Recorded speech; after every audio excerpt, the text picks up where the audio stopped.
उत्तर नहीं दिया शिव। अपने मित्र को भूल जाने का वचन देगा या अपनी मां को पूर्ण समय देने का वचन देगा?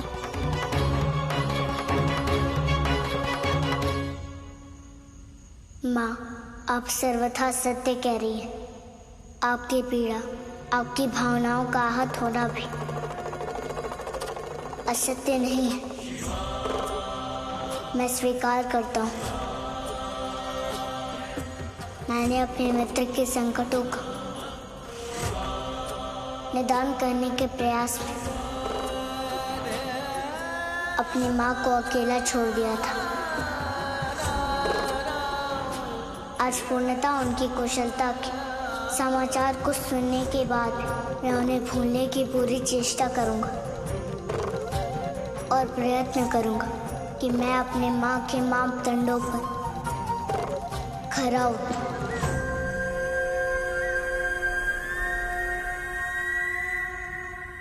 मामा,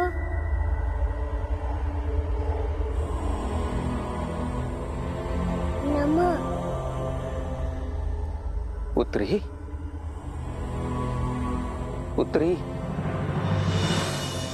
क्या मैं अब अपने घर में प्रवेश कर सकता हूँ?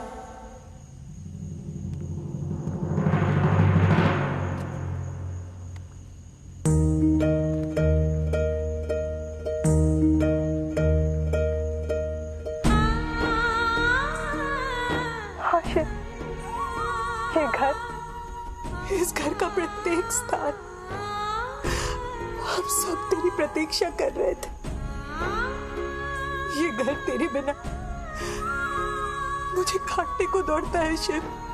एकाकीपन की अनुभूति होती है।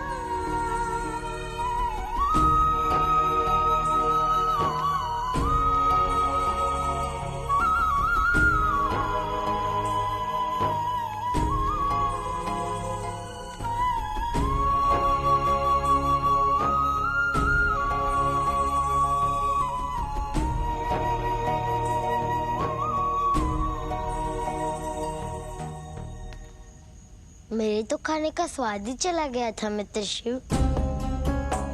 माँ, आज नाना प्रकार के भोजन बनाइए, विविध व्यंजन नहीं हम आए इस ऋतु के।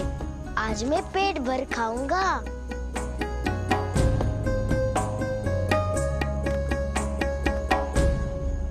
मित्र, आपकी याद आई, परंतु अब मैं आपको भूलने का प्रयत्न करूंगा। मित्र, मैंने माँ को प्रसन्न रखने का संकल्प लिया है।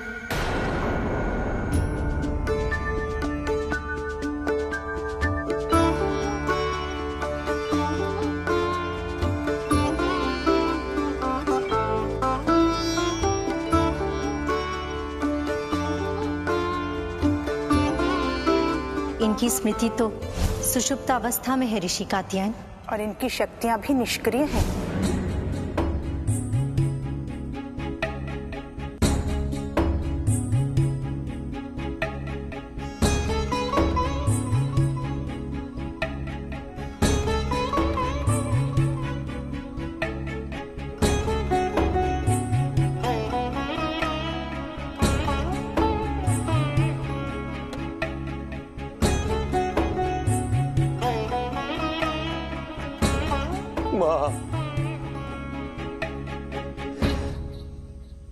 ऐसी कौन सी कमी रह गई मां मेरी भक्ति में, मेरे तप में, कि आपको पुत्री के रूप में पाकर भी मैं संपूर्ण रूप से नहीं पा सका।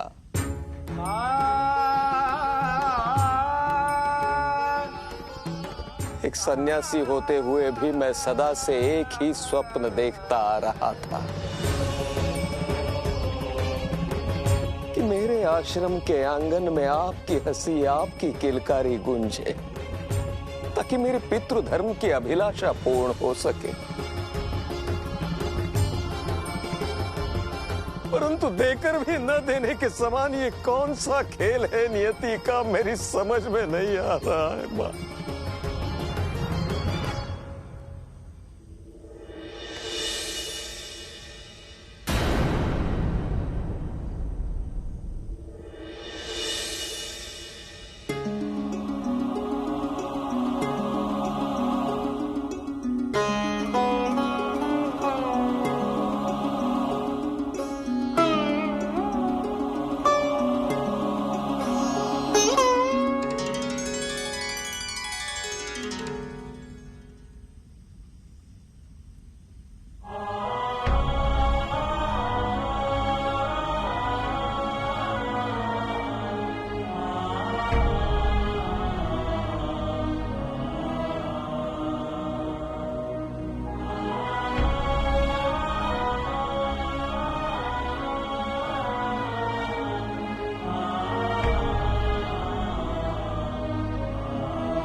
मां,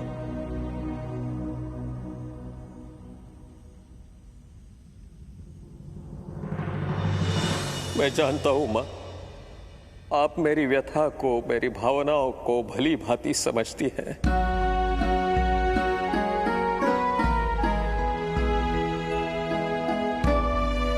बस केवल शब्दों में अभिव्यक्त नहीं कर पाती, जिसको सुनने का अभिलाषी संसार का प्रत्येक पिता होता है।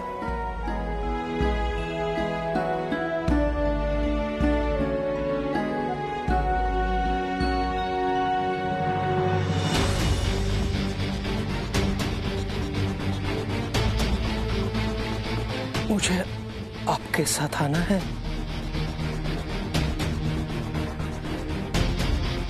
पर कहाँ पुत्री? क्या हुआ पुत्री? आप मुझे कहाँ ले जा रही हो?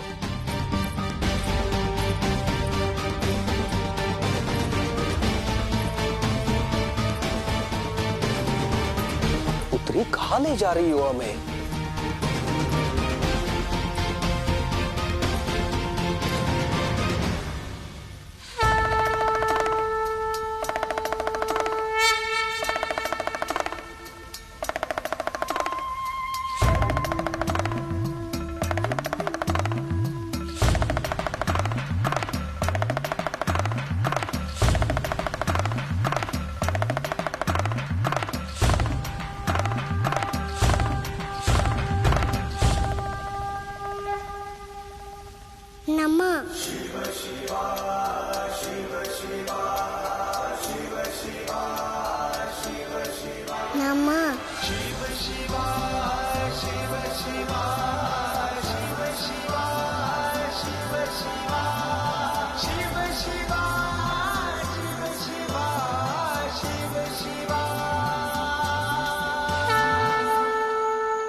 प्रणाम गुरुदेव।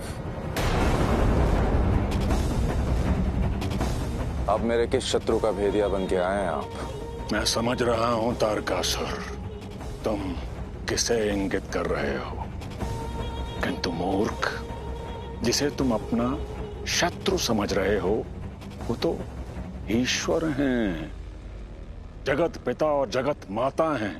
बस यही कहना चाहते थे आप? नहीं, तुम्हें सावधान करने आया हूं, तुम्हें बताने आया हूं कि आज आदिशक्ति और महादेव दोनों अपने बाल रूप में हैं और दोनों ही स्मृतिहीन हैं। ये सूचना देके आपने मेरा कार्य सरल कर दिया गुरुदेव। अब मैं स्वयं ऐसी व्यवस्था करूंगा कि उनकी स्मृति कभी वापस ना आए।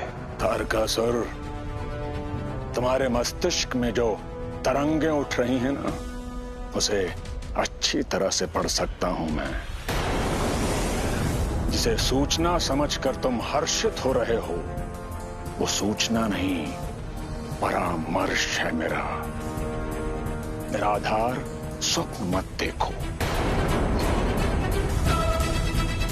उस आश्रम की परिधि के चारों ओर आदिशक्ति की रक्षा के लिए सारे शिव भक्त कवच बनकर निवास करेंगे।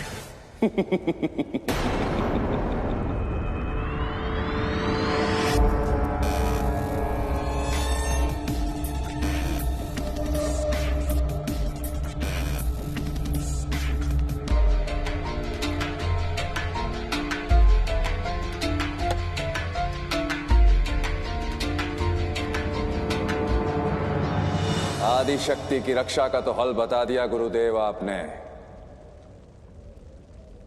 पर ऋषि कात्यायन का क्या करेंगे आप? वो तो देव और किसी भी देवी देवता की भक्ति को महत्व नहीं देते। उनको कौन समझाएगा? उनके एकांगी विचार से उत्पन्न दुष्परिणामों से संसार को कौन बचाएगा? अच्छाई में भी बुराई ढूंढ ही निकालते हैं तुम जैसे खल। अच्छाई में बुराई नहीं निकाल रहा हूं। अच्छाई या बुराई में कैसे बदलेगी ये बता रहा हूं।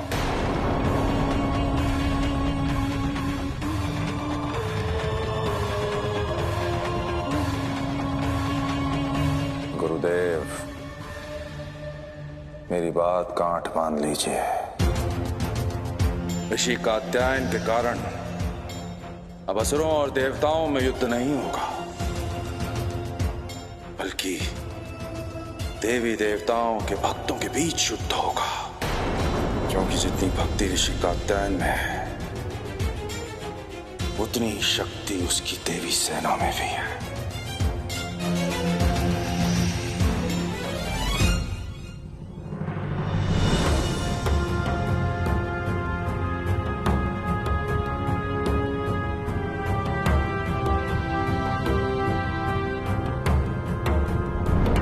प्रणाम गुरुवर। गुरुदेव, आपने देवी सेना को पुनः अपने क्षेत्र में स्थापित करने के आदेश दिए। हाँ संदीपन। क्यों गुरुदेव? क्या किसी संकट की आशंका है? इच्छाओं का संकट है संदीपन। हमारी पुत्री की इच्छाओं का। बालमन की इच्छाएं अनियंत्रित नदी के प्रवाह के समान होती हैं संदीपन, और इस अनियंत्रित प्रवाह को नियंत्रण में रखने के लिए और तटीय क्षेत्रों को सुरक्षित रखने के लिए तटबंधों का निर्माण किया जाता है। ये देवी सेना वही तटबंध है, एक सुरक्षा चक्र मेरी पुत्री के लिए, ताकि मेरी पुत्री सदैव सुरक्षित रहे और अन्य बाह्य शक्तियों के आकर्षण से बची रहे।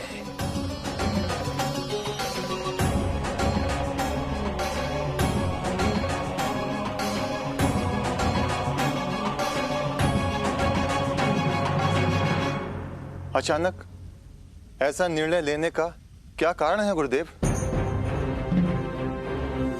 कल रात्रि प्रहर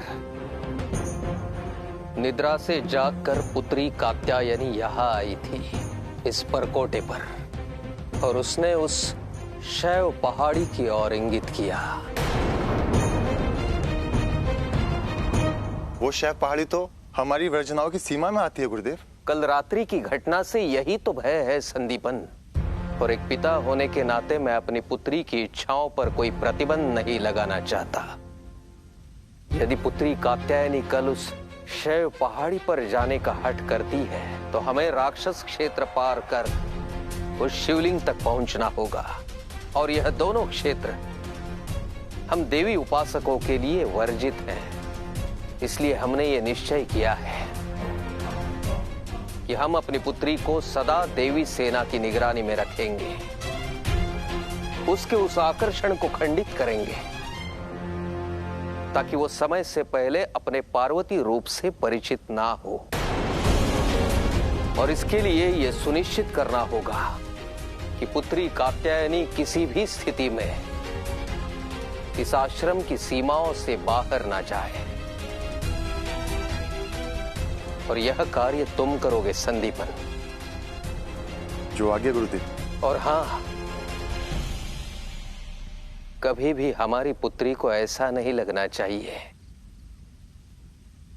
कि उस पर कोई बंधन है। उनकी स्मृति वापस आने तक हमें बहुत सजग रहना होगा।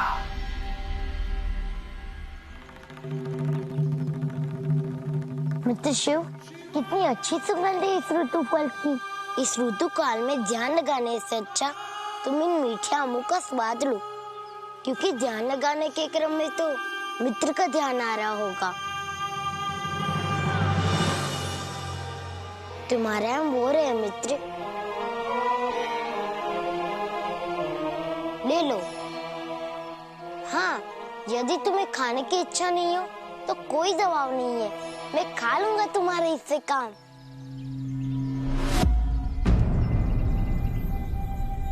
मित्र शिव, क्यों चिंतित और विचलित हो?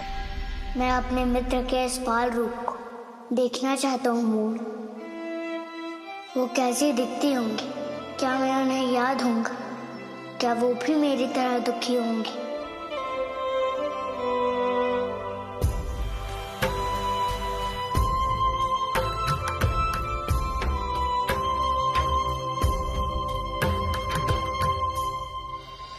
अपनी इन सब संशयों का समाधान तो सहजता से कर सकते हो मित्र। अपनी आंतरिक दृष्टि से उन्हें देख लो। देवी पार्वती किसी भी परिस्थिति, रूप या अवस्था में क्यों ना हो, तो उनसे कोई संबंध नहीं रखेगा। मैंने माँ की इच्छा का मान रखने का संकल्प लिया है, इसलिए मैं ऐसा नहीं करूँगा। भले ही मैं अपने मित्र के इस नए रूप से कभी परिचित ना हो पाऊं। जब संकल्प ले चुके हो तब तो कुछ हो ही नहीं सकता। फिर जब कुछ हो ही नहीं सकता तो ये आम खा लो, बहुत रसीले और मीठे हैं। मुझसे तो और देखा नहीं जा रहा है।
पुत्री कात्यायनी,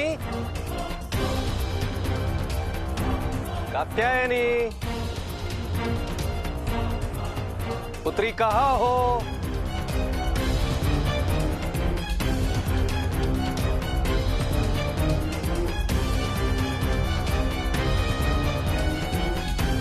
कात्यायनी,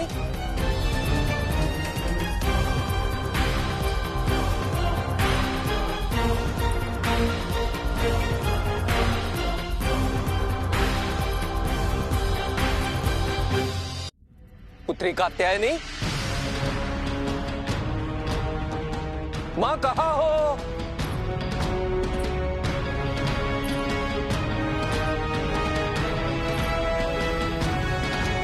कात्यायनी,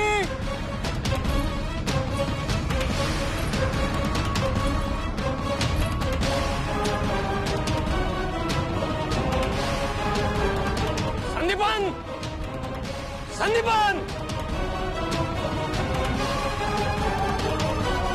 जी गुरुदेव। पुत्री कात्यायनी अपने कक्ष में नहीं है। कहाँ है मेरी माँ?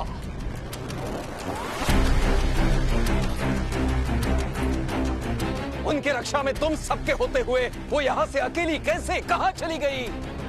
क्या यही है तुम्हारी सुरक्षा व्यवस्था और यही है मेरी आज्ञा का पालन? अब देख क्या रहे हो? जाओ, रोको उसे, कहीं वो देवी क्षेत्र पार न कर पाए। जाओ।